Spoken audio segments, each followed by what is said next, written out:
Melissa. Today we're going to learn how to make some carne asada. And what we're going to need for this recipe is some flank steak, or I guess you can use skirt steak. I've never used it, I've only used flank steak. And for the marinade, we're going to go ahead and use 4 garlic cloves, 2 limes, a jalapeno pepper, a bunch of cilantro, as well as some vinegar, oil, sugar, salt, pepper, some cumin. And like I say, there's only 3 things you really need to make any recipe in the entire world, and that is a good cocktail, your favorite music, and of course clean hands. So go wash your hands, because we know they're dirty. In any case, my cocktail of choice is a Jack and Diet, and I will be going ahead and listing what songs I'm listening to at the bottom of the screen throughout this tutorial. And if you have any questions or any comments, any ways I can do anything better, please leave it in the comments section. So we're going to go ahead and juice 2 limes, and what I learned from YouTube is that you should kind of roll your limes, and I guess it makes it juicier. I don't know, it still tastes like lime to me, but then we're going to go ahead and cut our limes in half.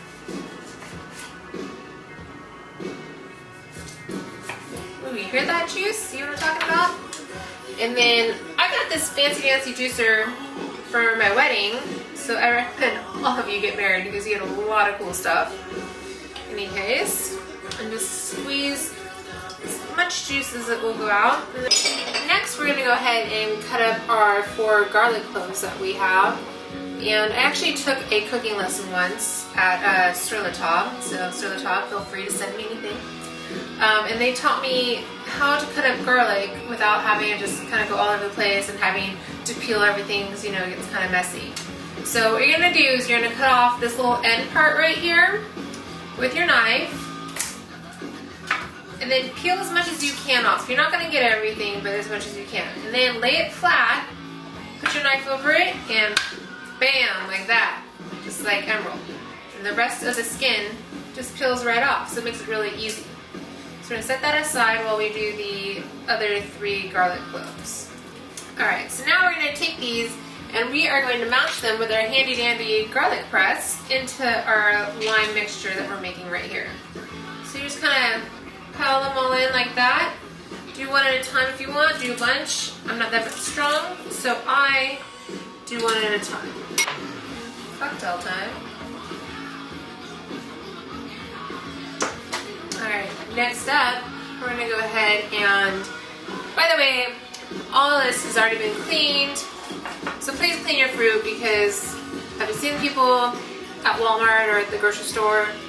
Do you really want them touching your food before you eat it? So again, clean it. This is already clean, so we're going to go ahead and cut off the top and cut it lengthwise, and then take a spoon and you're just going to scrape out the insides into your trash bowl like Gracie Ray taught us all. But I warn you, do not touch your eyes after you've done this, like my poor mom did. Like my poor mom did, because your eyes will burn and you won't get them to stop. So we're going to go ahead and chop up this jalapeno. Okay, so now we're just going to be chopping up some cilantro, and you know what?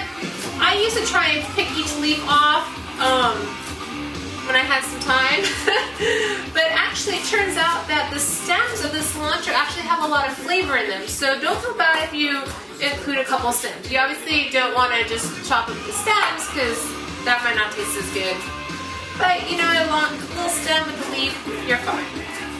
Next we're going to go ahead and add the cumin. We're going to add some salt and pepper to taste. We're going to do a ½ teaspoon of sugar. Alright, now we're going to take some olive oil. And I can't tell the difference between good olive oil and bad olive oil, so I just use the cheap shit. And if you can tell, then use the better olive oil. But if you can't tell like me, then just go with what's on sale at the market. So today we're using the Filippo Barrio olive oil. And we're going to go ahead and... It's the best. Is it the best? And we're going to go ahead and use 1/2 cup of this olive oil. So it seems like a lot, but when you see what we do with it later, you'll understand why. And again, another reason to use the cheap stuff because half a cup is a lot. Go ahead and you're gonna pour it into your mixture that you already have. Now we're gonna go ahead and use 2 tablespoons of white vinegar. Alright guys, so we're gonna go ahead and mix up our mixture. As you can see. You smell it, actually smells really, really good. So, and then we're gonna put this in the refrigerator and we're gonna go ahead and bring out our flank steak. Okay, so hold on. So we got 1.3 pounds of flank steak. This recipe you can handle up to 2 pounds of flank steak or skirt steak with the marinade. Alright guys, so I just took a second to go ahead and clear my workspace. So you might want to do the same so you don't get the meat anywhere near the vegetables and the other utensils that you've used, just because we all know that meat can potentially transmit diseases and we don't want that. So in any case, what I did is I just laid out my flank steak and I'm going to go ahead and grab a towel, and you want to grab any towel that you really don't care about because we're going to go ahead and cover it and do a little tenderizing, and we're going to go ahead and use this handy dandy meat whacker thing.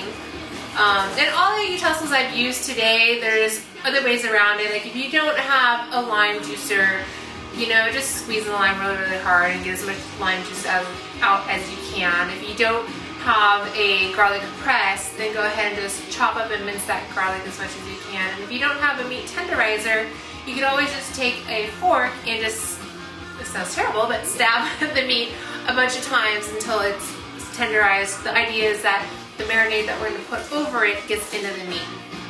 So I'm going to go ahead and tenderize the meat. Not too much tonight because it's kind of late and our neighbors are kind of particular about the noise level that comes out of our house. So we're just going to go ahead and tenderize it. And then you want to go ahead and flip the meat over and place the towel across it. And the whole point of the towel is just so that the juices don't splatter everywhere because that can be difficult to clean up.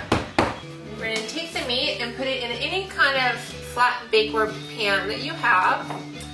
Wash our hands now, again, before we touch the refrigerator or anything else, because then we're just contaminating our entire kitchen.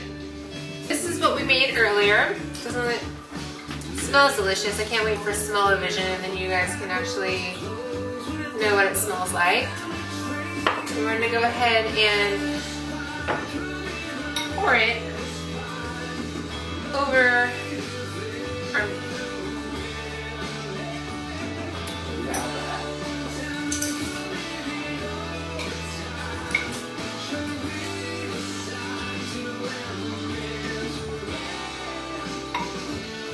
Alright guys, ooh, this looks good.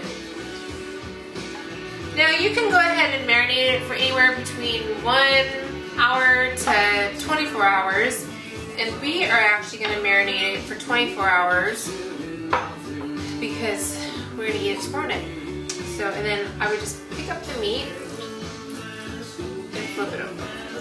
And you see, there's some cuts in it, so we just don't want to rub it all over. Alright, and then we'll put it in the refrigerator until tomorrow.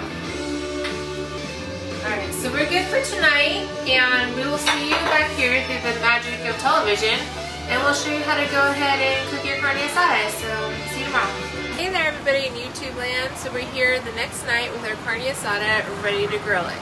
So we have our cocktail, we have our music, and we are ready to go. First things first, you want to go ahead and preheat your grill anywhere between medium-high and high heat. I have mine set at medium-high because I do not want to burn this. So whatever works for you is best. We're just cooking some meat. So I'll let you see how nice this looks. It's what it was in the refrigerator all night. And now we're just going to go ahead and put it on the grill. Just be careful because there is oil in here. You might get a bit of a flame. So we're going to pray that my hair doesn't get burned off.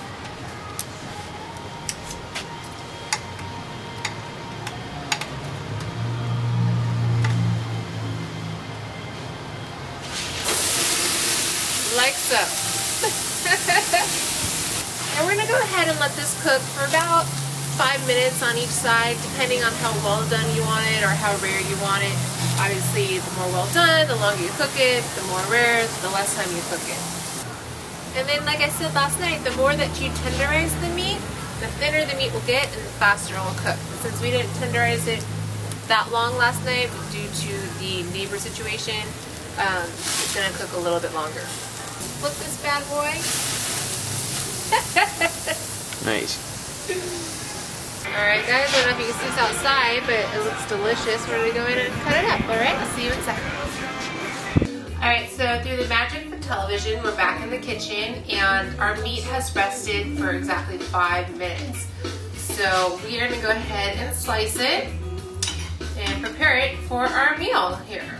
You're gonna wanna go ahead and cut against the grain. And usually with flank steak, the grain just happens to be long ways, not always, so check, but in our case, the grain is going this way, so we're gonna cut against it. And there we go, we have carne asada. Okay, tilt it. Torque. Nice. Delicious. Now honey, turn off the camera so we can eat. Woo!